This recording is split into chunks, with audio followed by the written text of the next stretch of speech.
Araceli Bellota es una periodista e historiadora que ha escrito diversas obras con la intención de rescatar del olvido a mujeres tan trascendentes como ignoradas por la historia en nuestro país. La semana pasada les presentamos la primera parte de un interesante diálogo entre la doctora Alessandra Minicelli y esta autora argentina. Hoy les presentamos la continuidad de esa charla sobre temas como las grietas y relatos a lo largo de la historia que vinculan pasado y presente, y a los que Bellota se refiere en su popular blog de noticias. Bienvenidos a otro programa de 40 minutos.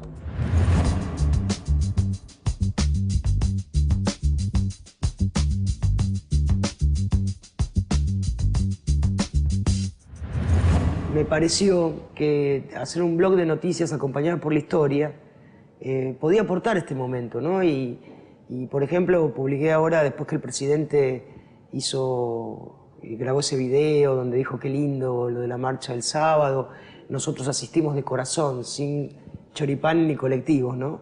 Y ahí, bueno, están marcando una diferencia, claro, ¿no? Claro. Digo, él es el presidente de todos los argentinos. Claro. Vino a desatar la grieta, a eso vino. Y además el presidente de todos los argentinos, claro, los que comen choripán y los que no. Y los que no, claro, y los que toman Coca-Cola. Y los que viajan en colectivo y los que pueden viajar en auto. Exacto. Pero además hay que recordarle que ganó nada más que por los 600.000 votos, ¿no? Bueno, es que nadie hace eso, bueno, no es un ejercicio que habitualmente no se hace. Es tiempo, porque digo... Sí. Es que es como que tendría que redoblar los esfuerzos para respetar obvio. A la mitad que no le... Obvio, entonces, no digo, decir eso, entonces yo traje a colación un debate entre Sarmiento y Alberdi, 1853, acababan de derrocar a Rosas. Las provincias habían apoyado a Urquiza, pero después los porteños, para variar, como Urquiza quiso hacer una cosa igualitaria, se separaron, tuvieron 10 años separados del resto de la Confederación. Y entonces, bueno, Sarmiento tomaba parte por Buenos Aires, Alberdi defendía la posición de las provincias. Y entonces Alberdi le dice a Sarmiento, usted tiene que construir el país tal cual es, no tal cual no es. Entonces, la patria, decía Alberdi, hay que construirla con los buenos y con los malos, porque todos son parte, ¿no? Bueno. Con las coincidencias y con las diferencias. Y con lo que está de acuerdo con vos y con lo que no está de acuerdo con vos. Entonces, la nota termina diciendo que lamentablemente no lo escucharon a Alberdi. Y entonces, ¿cómo terminó la historia? Terminó con Mitre llegando a la presidencia de la Nación y excluyendo a esa mitad que entendían que no podía contribuir, que fue el exterminio de los caudillos, que fue una masacre. Mitre mandó sus coroneles, eran coroneles orientales, a las provincias y arrasaron con el Chacho Peñalosa, bueno, y todo lo demás que se oponía al Chacho Peñalosa y a sus soldados, digamos. Fue una masacre. Digo, en el 76 pensaron igual. Hay que exterminar a los que no piensan como nosotros. Fue un genocidio.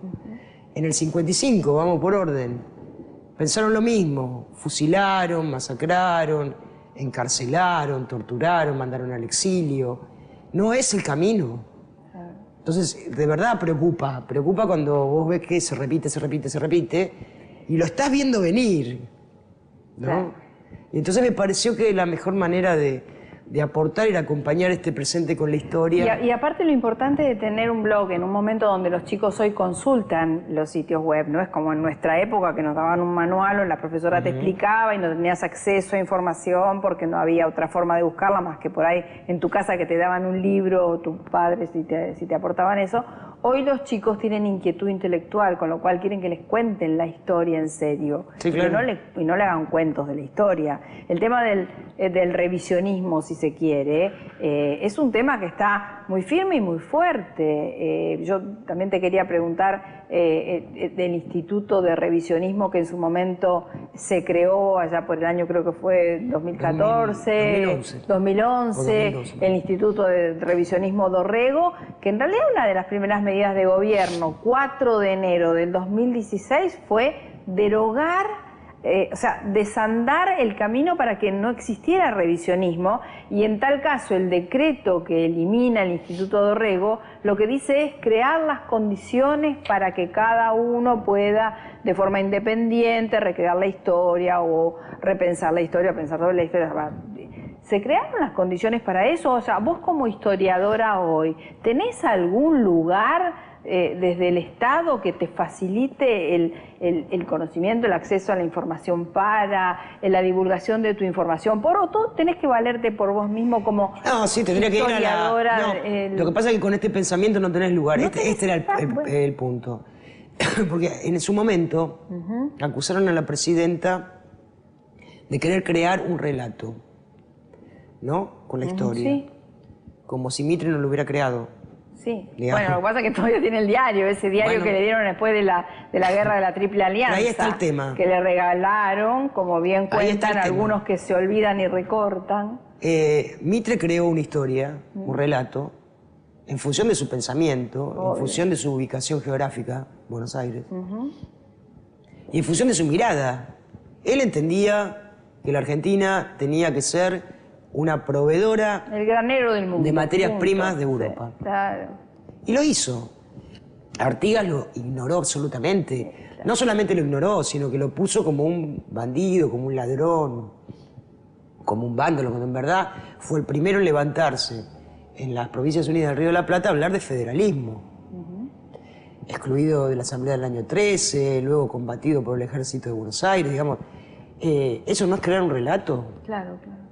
Entonces, lo que en verdad hizo la presidenta con el instituto es dar la oportunidad, la posibilidad, no de venir a cambiar la historia. No, de rescatar la historia. Completarla, ponerle claro. lo que le falta. Claro, los tantos baches que faltan. Porque después, digamos, que la historiografía de Mitre, en el siglo XX, fue tomada por lo que se llamó la historia social y demás, que, digamos, básicamente mantiene la misma esencia. Claro. Por supuesto, lo que sí hicieron, y de forma interesante, es incorporar otras disciplinas para ayudar en el entendimiento de la historia. La sociología, la geografía, bueno, etcétera, la antropología, hasta la psicología, bueno, demás. Que está bueno, pero la esencia sigue manteniendo la misma. Lo que se proponía esto es completemos ese relato. Completemos con todos aquellos que han sido ignorados por este relato primigenio y que sigue siendo ignorado. Vamos, vayan a las calles, miren los nombres de las calles, claro. Miren los nombres de las plazas, claro. Miren los monumentos que hay. Vos fuiste a la serie durante muchos años directora del Museo Udaondo en Luján. 5 años. Vos lo que hiciste ahí fue eso, porque vos tuviste que ir construyendo sala por sala y recreando la historia. El complejo museográfico Enrique Udaondo es el museo histórico más importante de la República Argentina, por cantidad, por calidad y por diversidad de piezas. Y bueno, sí, en verdad ahí el tema es que es enorme, con un edificio antiguo, es el único cabildo que hay en territorio bonaerense. Sí.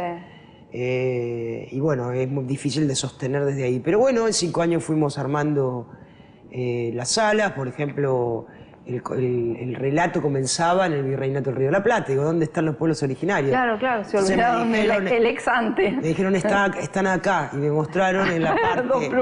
No, de la Organización Nacional Peor, en la guerra, la llamada Conquista del Desierto. Claro, claro, la campaña del desierto. Entonces digo, no, yo pregunto cuando estaban vivos. Claro. Bueno, entonces tuvimos que empezar el relato desde ahí, luego siguió con toda la parte virreinal, se abrió la sala federal, que estaba cerrada, de todo el tiempo, época federal. De tu paso por el museo es la historia del sable de San Martín.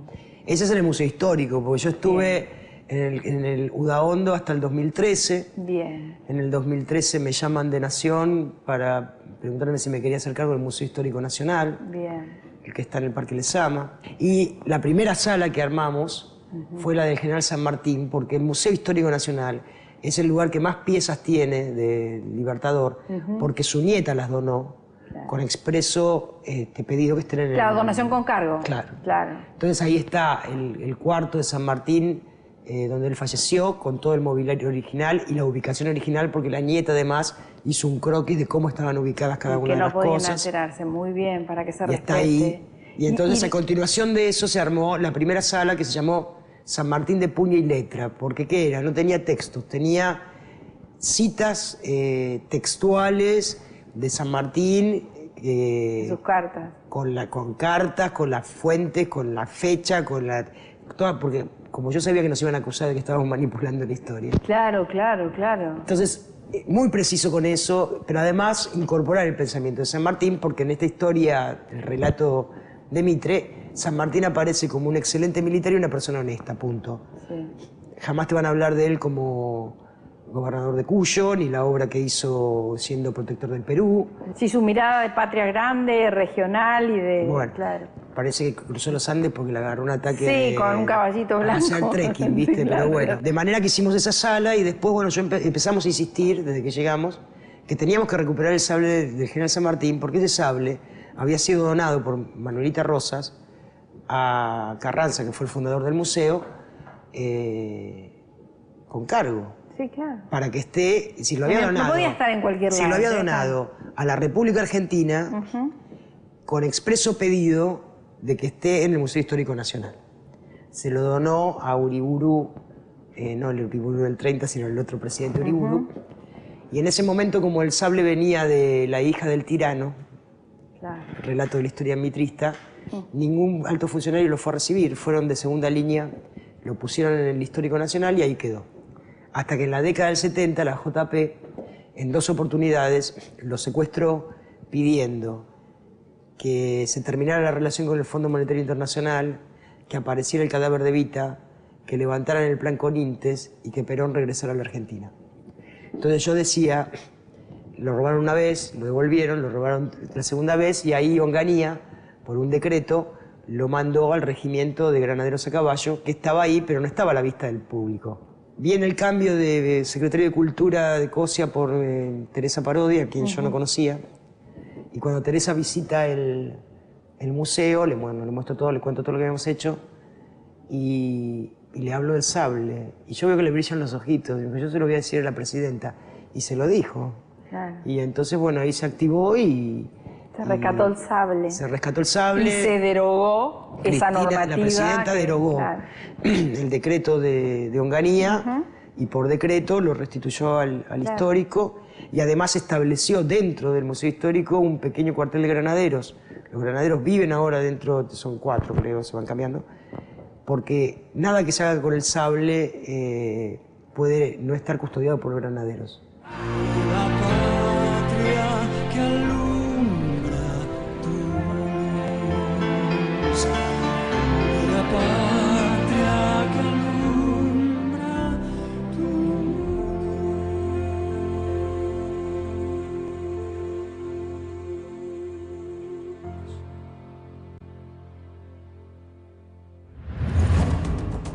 Si querés acceder a los mejores contenidos, entrevistas, informes y novedades sobre responsabilidad social, conectate a www.responsabilidadsocial.tv.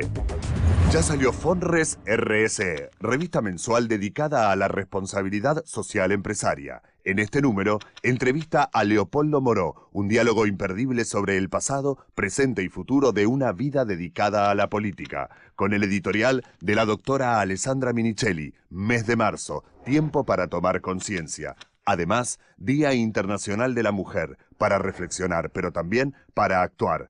Planes nacionales de RS, la hora de Asia. Y como siempre, la mejor información sobre contenidos socialmente responsables. Fonres RSE. Conseguila en kioscos. Suscribiéndote en nuestra página web www.fonres.com recibirás de regalo el pequeño diccionario de responsabilidad social de Force. Seguimos compartiendo este interesante diálogo entre la doctora Alessandra Minichelli y la historiadora, escritora y periodista Araceli Bellota. ¿Cuál es tu mirada sobre el rol del sindicalismo? Porque en realidad hoy lo triste es que están queriendo ocultarlo, queriendo anularlo, queriendo eliminarlo, o sea, los portales de noticias de Provincia de Buenos Aires no auguran un futuro al sindicalismo muy... Yo creo que el sindicalismo, por supuesto que fue, si hablamos desde el nacimiento, fue el espacio donde la clase trabajadora empezó a poder luchar por sus derechos, digamos, con condiciones... Sí, organizadamente. Infrahumanas, digamos. Y que fueron tan importantes que por esa razón siempre se respondió con represión, ¿no? La ley de residencia, la Liga Patriótica, los 1 de mayo siempre terminaban con muertos y heridos, digamos, ¿no? Pero creo que durante un tiempo, sobre todo, bueno, los anarquistas desaparecieron, te diría, por el cambio económico del trabajo, digamos. Claro. Los socialistas terminaron mimetizándose, de alguna forma se pasteurizaron, ¿no? Con el régimen. Y yo creo que los comunistas perdieron la oportunidad porque como ligaban sus estrategias a la política exterior soviética, bueno, eso no tenía mucho que ver con lo nuestro. Claro, con ajeneidad. Perdieron esa posibilidad y creo que es lo que dio origen al peronismo, ¿no? El surgimiento del peronismo con una mirada de Perón muy clara, que la columna vertebral eran los trabajadores, ¿no? Pero bueno, después siempre dentro del sindicalismo, sobre todo después del 55 y demás, hubo idas y vueltas, ¿no? Hubo sectores combativos y sectores dialoguistas, entreguistas, qué sé yo. Pero que siempre se terminó resolviendo porque en definitiva el pueblo presiona, las bases presionan, digamos. Y yo creo que estamos en uno de esos momentos, ¿no? Araceli, y esto que decíamos antes del trasvasamiento generacional de Perón, ¿dónde lo estás viendo dentro del peronismo? Y bueno, fue, digamos, los 30.000, que son 30.000. 30.000, claro. Es el número. Son ese sector que debió haber sido trasvasado, digamos. Claro. Y no está. Claro. Bueno, Néstor y Cristina son de esa generación. Sí. Por algo tomaron la posta. Y yo creo que ahora, bueno, viene la siguiente generación. Que no son los más jóvenes de más jóvenes. Porque son jóvenes. Claro. Esos pibes tienen que todavía... Pero vos fíjate que está gobernando nuestra generación. ¿Y por qué es la que corresponde? Sí. Porque es la que corresponde. Lástima que gobierna de ese pensamiento, pero digamos, es la que corresponde. Mira, a la vida no hay que forzarla. Tiene su... La gente nace, vive, se enferma y se muere, digamos. Y no puedes saltear esos pasos. Porque la historia misma te lleva. Vos fíjate, tienen la edad nuestra. Porque es lo que corresponde. Y luego vendrán los otros. Porque es lo que va a corresponder. Entonces yo creo que esto es interesante verlo. El tema de nuestra generación es una generación embromada. Yo siempre dije... Muy complicado. Que mi generación era rara porque yo me sentía con un pie en cada lado, ¿no?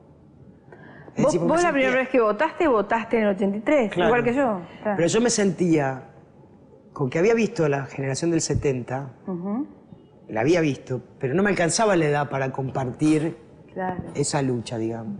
Y después vino la dictadura. Y después volvimos a la democracia. Cuando volvimos a la democracia yo tenía 23 años, ya era grande, digamos.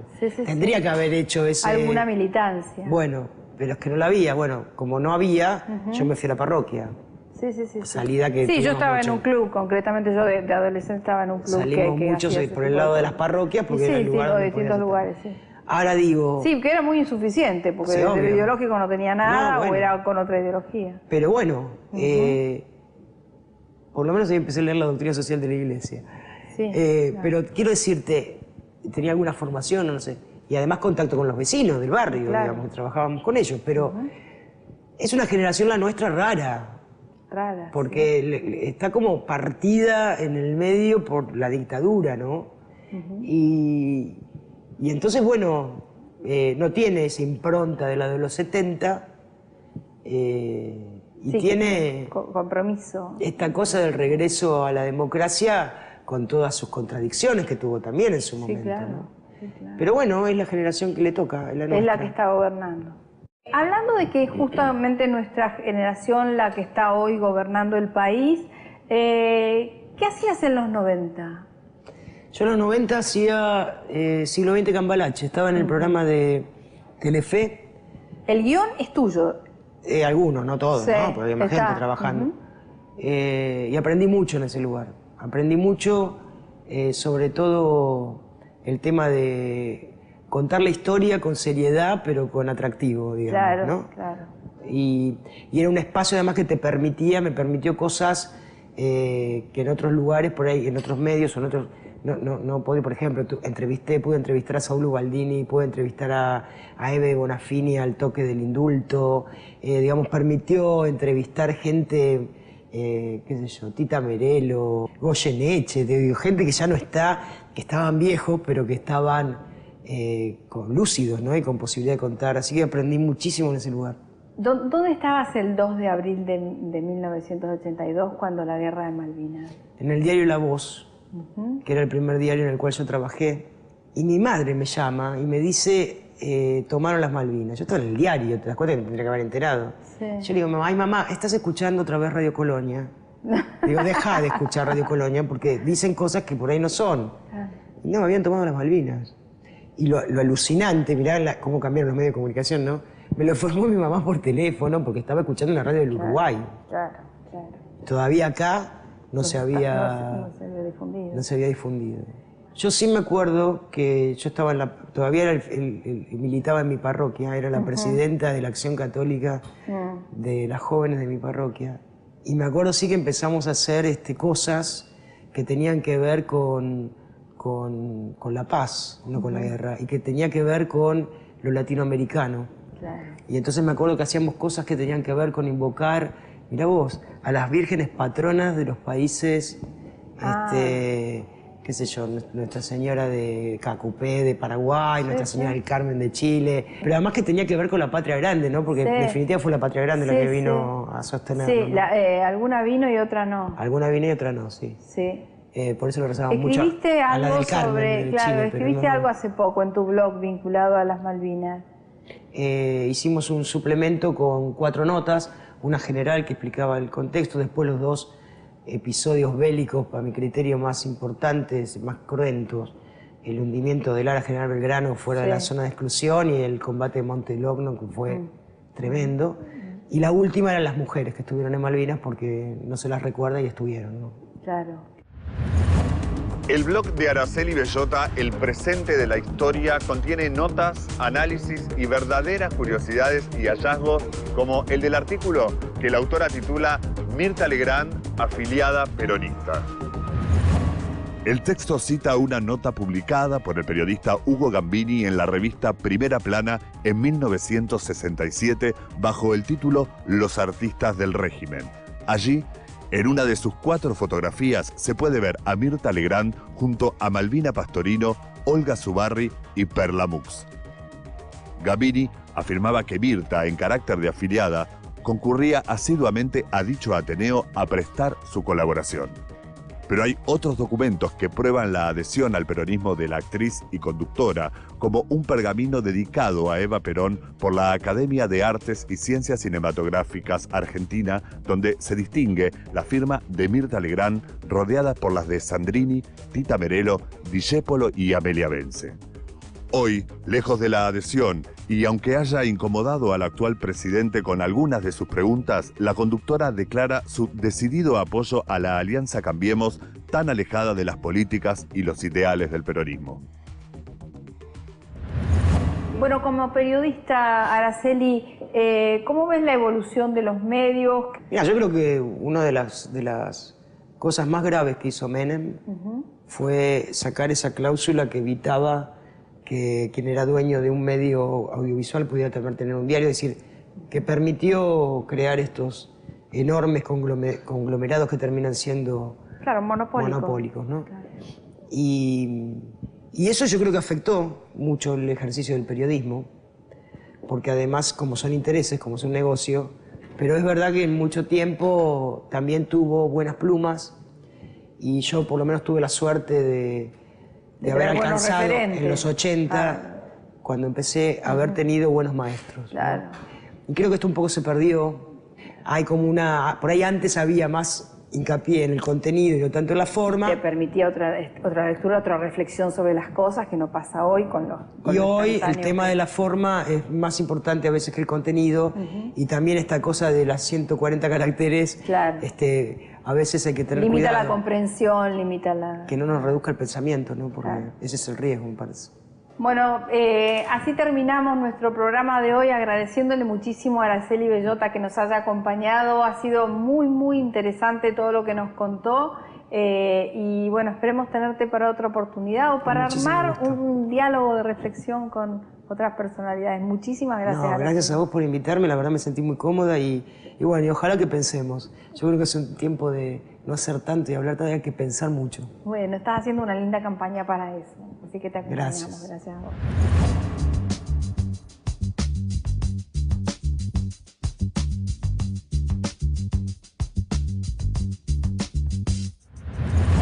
Así termina este diálogo entre la doctora Alessandra Minicelli y la historiadora, escritora y periodista Araceli Bellota. Esperemos que lo hayan disfrutado y los esperamos en un próximo programa de 40 minutos. Gracias por habernos acompañado.